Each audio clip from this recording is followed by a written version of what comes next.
বৈদিক মন্ত্রোচ্চারণ কীর্তনের পরে 5 লক্ষ কণ্ঠে গীতার বাণী ধ্বনিত হয়েছে ব্রিগেড জুড়ে। সকাল 9টা থেকে কর্মসূচি শুরু হলেও দুপুর 12টার কিছু পরে মূল গীতা পাঠ পর্বের শুভারম্ভ হয়। রথে করে নিয়ে আসা হয় গীতা।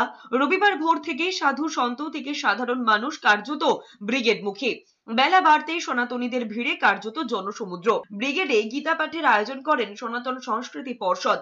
বেদ পাঠের পর চলে গীতা আরতি। ঢাক, খোল, করতাল, উলু, শাঁখের আওয়াজে মুখরিত হয়ে ওঠে ব্রিগেড। অনুষ্ঠানে সভাপতিত্ব করেন জ্ঞানানন্দজি মহারাজ। উপস্থিত ছিলেন স্বামী জ্ঞানানন্দ, স্বামী ধীরেন্দ্র কৃষ্ণ শাস্ত্রী এবং সাধ্বী ঋতম্ভরা। রাজ্যের বিভিন্ন ধর্মীয় সংগঠনের প্রতিনিধিরাও যোগ দিয়েছিলেন। কর্মসূচিতে যোগ দিয়েছিলেন মতুয়াদের একাংশ।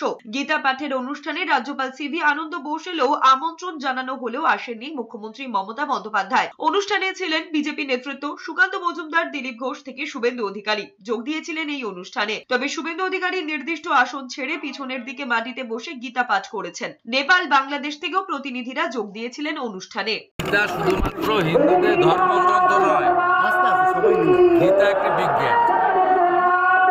গীতা যত পড়বেন, গীতা থেকে যত গ্রহণ করবেন, ততই পরিপূর্ণ মানুষ হতে পারবেন। আয়োজকরা তো বলেছিলেন যে মুখ্যমন্ত্রীকেও আমন্ত্রণ করেছেন। মুখ্যমন্ত্রী না এসে প্রমাণ করলেন তিনি প্রকৃত হিন্দু নন।